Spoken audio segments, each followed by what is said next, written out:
suis architecte paysagiste. Je vous invite à un voyage dans l'art des jardins, à la rencontre de ceux qui les font vivre, les étudient et les imaginent.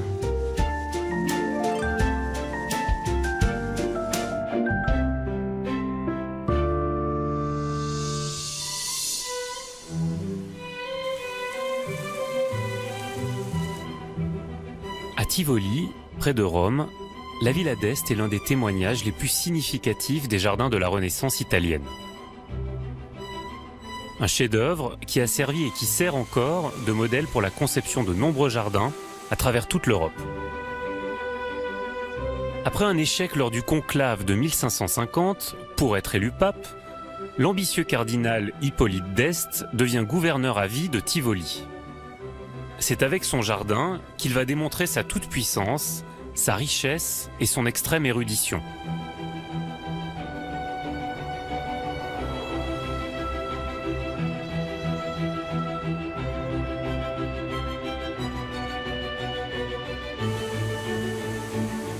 La Villa d'Este met en scène l'eau de façon spectaculaire, grâce à une machinerie hydraulique qui ne fonctionne que par la force de la gravité.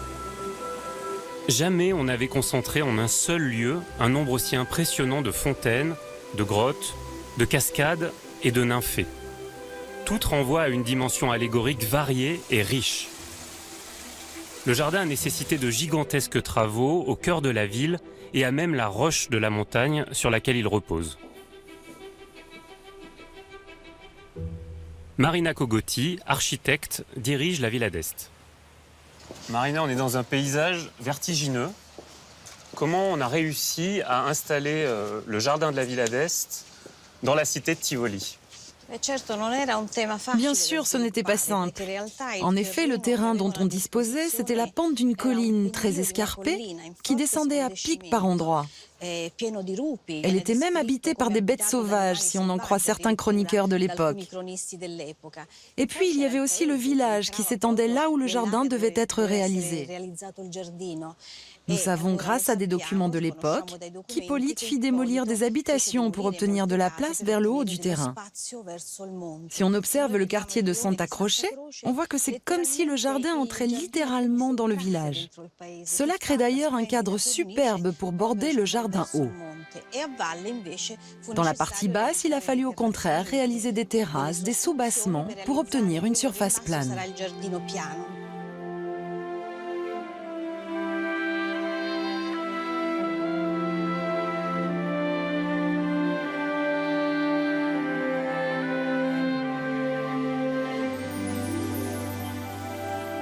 Les travaux de la Villa d'Este ont duré 20 ans.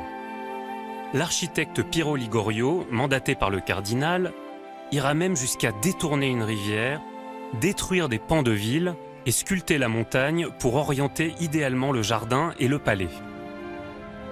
L'axe nord-sud relie l'entrée principale du jardin vers le palais. Deux axes majeurs sont orientés est-ouest. Le premier conduit l'eau de la fontaine de Tivoli à la fontaine de Rome. Le second achemine l'eau de la fontaine de Neptune à une série de bassins viviers. Des allées secondaires, des rampes en diagonale et des escaliers diversifient les combinaisons de la promenade. Pour structurer et rythmer l'espace et les dénivelés du jardin, des arbres au feuillage persistant ont été plantés. Ils mettent en valeur toute l'année les qualités spatiales du jardin. Des haies de buis ou de lauriers bordent les allées. Elles soulignent les ouvrages et les terrasses du jardin. Et alors toutes ces terrasses, elles permettent à la fois du confort, mais elles permettent aussi de fabriquer tout un tas d'effets et de perspectives. Oui, en effet, les terrasses ne sont pas là pour résoudre seulement le problème des dénivelés. Elles permettent aussi une grande variété de propositions architecturales. Ici, les murets sont ouverts pour abriter des fontaines et des nymphées. Là, au contraire, ils créent ce long parcours qui s'achève par une terrasse qui donne sur le niveau inférieur. Par exemple, Marina, la fontaine de Lové, grâce aux terrasses, on la découvre en un claquement de doigts. Bien sûr, c'est vraiment une belle surprise qui nous attend à la fin du parcours, qui s'ouvre sur la fontaine principale. On y retrouve tout ce qui symbolise Tivoli. La cascade, les monts Tiburtins à l'arrière, les statues, la Sibylle de Tivoli. C'est tout un univers qui est reconstruit ici dans cette merveilleuse représentation, presque un amphithéâtre. Ça fait penser à une véritable scène de théâtre.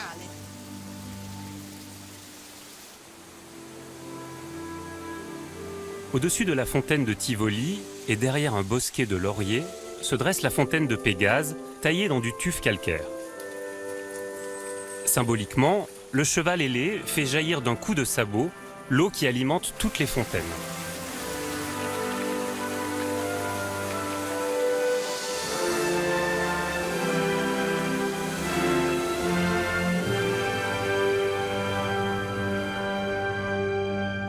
Pendant les travaux, le cardinal Hippolyte d'Este gouverne la ville de Tivoli. Sous son autorité, la cité, qui avait été mise à sac en 1547, retrouve renommée et prospérité.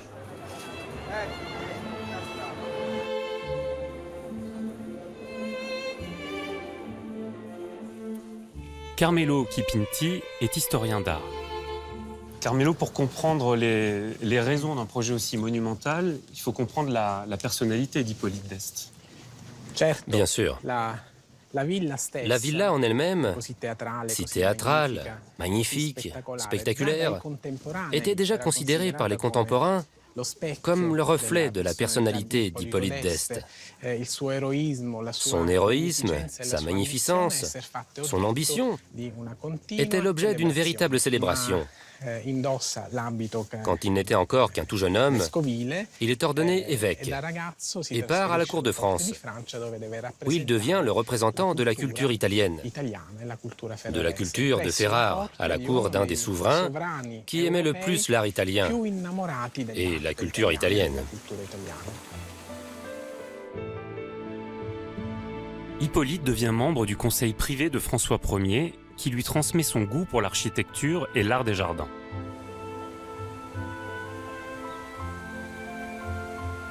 Descendant d'une des dynasties les plus illustres d'Italie et grâce à ses fonctions ecclésiastiques, il a déjà accumulé une fortune qui lui permet de concevoir la propriété de ses rêves.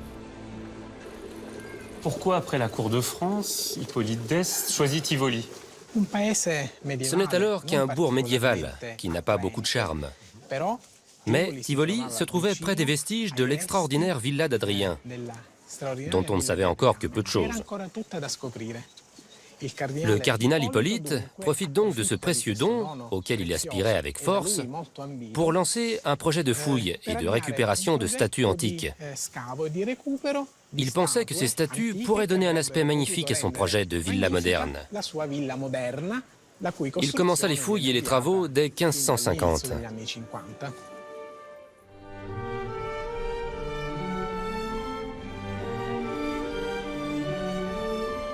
Ligorio est chargé d'effectuer les fouilles et d'étudier les techniques romaines d'approvisionnement en eau. Les nombreuses sources et la dérivation de l'Aniene, un affluent du Tibre, vont permettre d'ériger plus de 50 fontaines dans le jardin. Certaines statues et colonnes, empruntées aux ruines de la Villa Hadrien, agrémentent la promenade. Hippolyte d'Este fait également réaliser des représentations mythologiques, païennes et fantastiques. Ces statues sont autant de personnages qui peuplent le jardin et racontent chacune une histoire.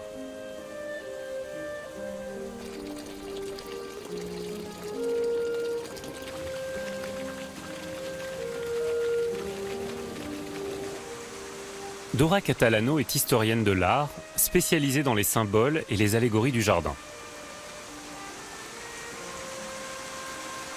Dora, ça c'est un vrai décor de cinéma, cette fontaine. Oui, ça c'est peut-être la plus scénographique de toutes les fontaines. Aujourd'hui, nous la voyons un peu abîmée. Mais il faut imaginer à l'origine un grand demi-cercle qui constituait une véritable scène de théâtre, avec tous les monuments de la Rome antique rassemblés, réunis dans cet hémicycle. La ville de Rome était donc racontée au travers de ses lieux principaux et même avec ses symboles principaux. Pas seulement avec cette statue triomphante, l'image de la Rome victorieuse, au centre, mais aussi avec la louve du Capitole. Et également, caché dans la grotte, il y a le dieu du Tibre, le fleuve romain. Tout ça, c'est une symbolique qui est extrêmement complexe. Est-ce qu'elle était franchement accessible à tout le monde? Non, disons que ce n'était pas accessible à tout le monde. Et pourtant, là où aujourd'hui certains éléments nous paraissent obscurs, ceci était d'une certaine façon parfaitement compréhensible pour l'entourage d'intellectuels, de littéraires, imprégnés de culture classique qu'étaient les nobles et les ecclésiastes de l'époque. Il nourrissait pour l'Antiquité, et surtout pour les thèmes de l'Antiquité classique, un intérêt vraiment profond. E soprattutto per il riutilizzo dei temi dell'antichità classica.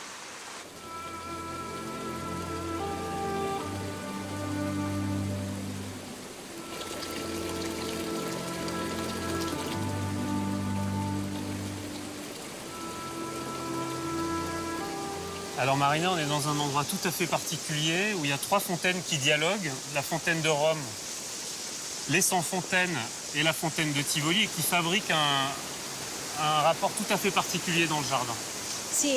Oui, c'est un axe architectural extrêmement fort, un axe transversal. C'est un élément qui organise fortement l'espace. On voit à notre droite cette longue allée des 100 fontaines. Elle représente l'eau qui vient de la fontaine de Tivoli, l'eau de l'Aniene, mais aussi celle des aqueducs de Rome. Parce que c'est de Tivoli que provenaient les nombreux aqueducs qui alimentaient Rome. Par ce parcours, l'eau de la fontaine de Tivoli rejoint celle de la fontaine de Rome. Le lien symbolique entre Tivoli et Rome, c'est le lien de l'eau, le lien du territoire, mais c'est aussi le lien des intérêts d'Hippolyte II.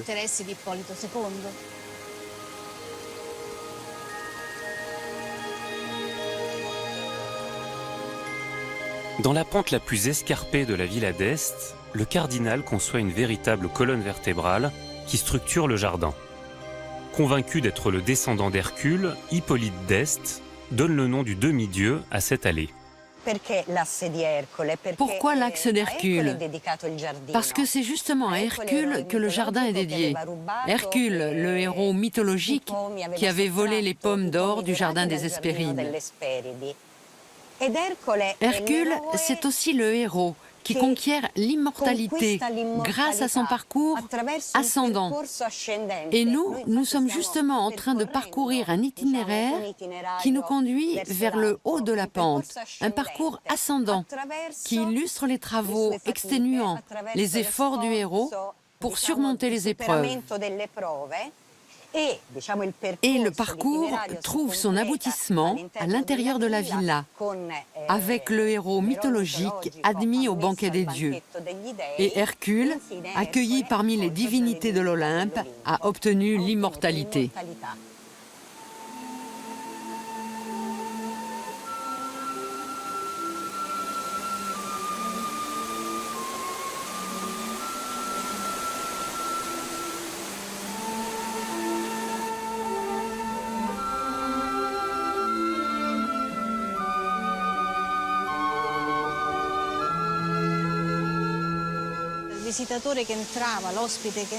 Le visiteur, l'hôte qui entrait dans le jardin, était sans cesse interpellé dans sa pénible montée qui conduisait à la résidence du cardinal. Il était sans cesse sollicité par différents chemins qui lui offraient différents points de vue, par des architectures particulières, par des fontaines différentes, des fontaines qui racontaient une histoire. Il y avait des jeux, des farces et même des fontaines sonores. Toute une série d'artifices qui avaient justement pour but de rendre cette ascension beaucoup moins pénible. L'odeur des fleurs changeait aussi selon les saisons. C'était une véritable expérience multisensorielle qu'on peut revivre dans une certaine mesure, aujourd'hui encore dans les jardins.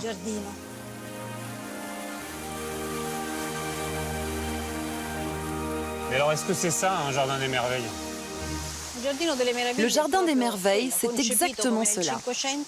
Au XVIe siècle, on imagine le jardin comme un lieu qui doit sans cesse surprendre celui qui le parcourt. C'est un monde artificiel où chaque chose suscite des sensations différentes. Un monde où la nature et l'artifice dialoguent sans cesse, où ils sont unis et en même temps où l'on cultive une sorte d'ambiguïté.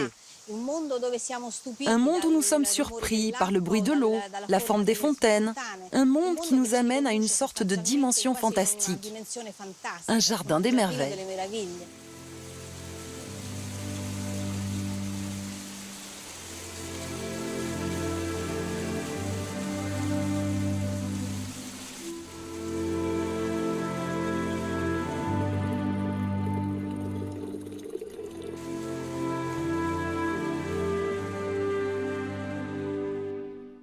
Voilà, nous sommes arrivés à la fontaine de la Chouette, un des endroits les plus intéressants de tout le jardin.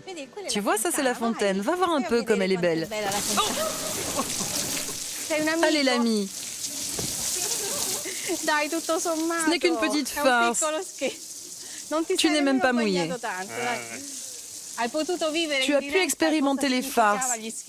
Ce sont de tout petits tuyaux, des jets d'eau qui éclaboussaient. On faisait entrer les invités et ensuite les fontainiers déclenchaient les farces pour le plus grand bonheur, on imagine, de tous les invités.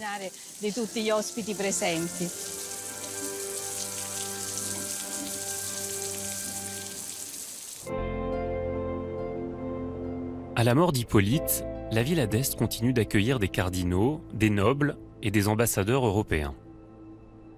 Puis elle connaît une longue période d'abandon à partir du XVIIIe siècle. Contre toute attente, l'aspect délaissé, la végétation abondante, donnent un caractère romantique au jardin et séduisent alors les artistes qui le découvrent. Fragonard s'en inspire et Liszt compose ses jeux d'eau à la Villa d'Este. Le jardin revient en 1920 à l'État italien, qui le restaure et l'ouvre au public et aux habitants de Tivoli. Parmi eux, la grand-mère de Maria Teresa. Alors ce coin du jardin, c'est vraiment un endroit utilisé par les touristes, mais aussi par les promeneurs pour se rafraîchir. Parce que quand l'été est torride, on a l'impression d'avoir l'air conditionné. Et puis c'est là, en bas, dans ce bassin, que ma grand-mère lavait le linge. Quand elle était très jeune, elle lavait les draps des filles du gardien. Elle les essorait et les battait. Et en échange, il lui donnait des pâtes à l'œuf, des fettuccine au cèpe et au porc. Elle adorait ça. Elle se serait damnée pour des cèpes. Et puis ici, elle venait avec ses draps dégoulinants d'eau qu'il fallait porter avec une bassine sur la tête jusqu'au palais pour les étendre au soleil. C'était un travail exténuant. On venait aussi ici avec mon frère le dimanche. Tous les dimanches après la messe, on passait quelques heures ici avant d'aller déjeuner chez la grand-mère qui lavait le linge. On se promenait pour voir les premières fleurs du printemps.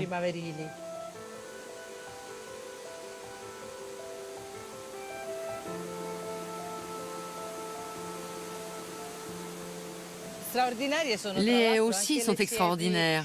Les buissons de plantes aromatiques, elles ont un parfum incroyable. Et on peut aussi les utiliser pour cuisiner chez nous. Et puis ici, nous avons le myrte. Tu connais le myrte? Ah, ça c'est une plante aromatique vraiment bonne. Pour cuisiner, tu cuisines? Ouais. Alors il faut que tu goûtes ça. Tu dois essayer avec l'agneau et avec le cochon de lait. L'agneau pascal avec le myrte. C'est un plat typique de la cuisine sarde, mais ici aussi on le fait. Maria Teresa, c'était un jardin public ou un jardin privé? C'était un jardin privé, mais il faisait partie de la ville. Tous les habitants de Tivoli en étaient extraordinairement fiers. Et surtout, si quelqu'un de l'extérieur venait en visite, la première chose qu'on faisait, à part le déjeuner, c'était de l'amener ici, de lui montrer cette merveille de la ville.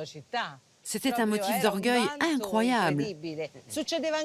Ça arrivait aussi la nuit, quand mon père et ma mère recevaient des amis de Rome.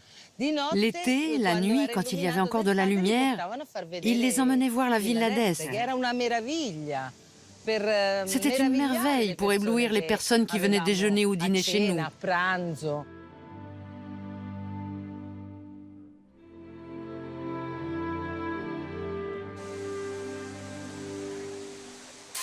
Aujourd'hui, les jardiniers maintiennent la Villa d'Este en l'état, avec son aspect romantique hérité du XVIIIe siècle.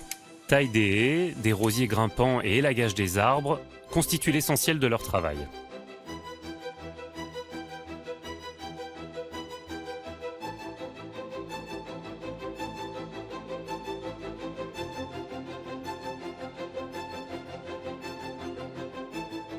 Au détour d'un chemin, je découvre des troncs de chêne vert piqués de trous. Un problème qui menace une des essences les plus importantes du jardin. Hé, Antonio, vous êtes prêt? Domenico Amicucci coordonne les travaux d'entretien du jardin. Stefano, tout est OK? C'est sûr? C'est OK. Ouais, c'est bon. Et pour la sécurité? Ouais, c'est bon aussi, ouais. OK. Alors, Domenico, qu'est-ce que vous êtes en train de faire là sur ce grand chêne vert? Cet arbre-là est très vieux. C'est un chêne vert. L'arbre a été attaqué par des insectes xylophages, c'est-à-dire des insectes qui mangent le bois. Le xylophage, donc c'est un insecte qui rentre dans l'arbre, Oui. qui le mange à cœur en fait, et qui finit par le tuer. C'est ça. Okay. Il mange peu à peu des zones de l'arbre. Et puis à la fin, la plante meurt. Et donc là, vos gars, ils vont grimper en haut de l'arbre. Maintenant, ils vont tailler les parties malades. Concrètement, ils essaient d'enlever ces insectes qui ont abîmé la plante.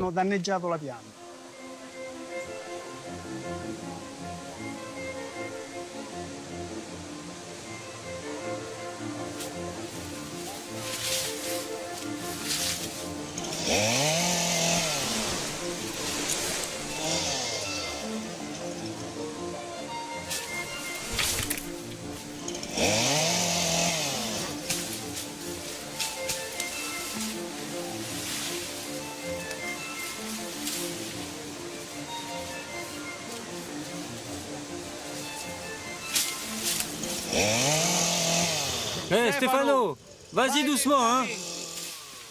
Stefano, attention! Maintenant, je te montre ce que font les insectes xylophages de cet arbre. Ah, il y a des trous partout là. Oui, ça, ce sont les dégâts que l'insecte provoque à l'arbre. On peut rentrer le doigt dedans. Hein.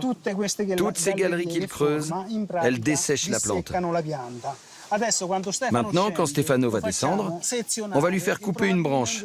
Comme ça, on va probablement trouver la larve qui vit à l'intérieur de ces arbres. On va voir si on trouve des insectes dans cette branche.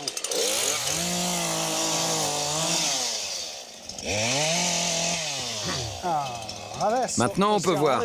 Ah, là voilà. Et c'est ça le parasite, hein? Oui. Ouais. Ah, qu'il est beau! C'est ça, tu vois? Ah ouais, c'est magnifique. Ouais. C'est un monstre, hein? Mais c'est pas elle qui mange l'arbre, c'est la larve qui mange l'arbre. C'est ça. Vous luttez contre elle, mais la Commission européenne, elle la protège. Oui, effectivement, elle est protégée par l'Europe. Donc vous êtes tiraillés entre vous débarrasser de cette bête-là et en même temps, vous pouvez pas... En fait, on ne peut pas lutter contre eux. On ne peut qu'enlever les branches malades de l'arbre. On n'est pas autorisé à utiliser d'autres méthodes pour éliminer l'insecte.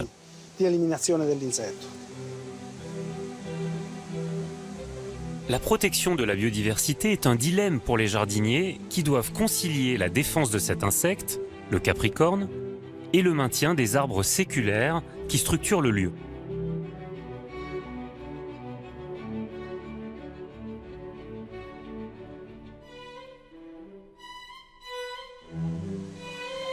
La Villa d'Este est un jardin vieux de plusieurs siècles, confronté aux enjeux du XXIe siècle.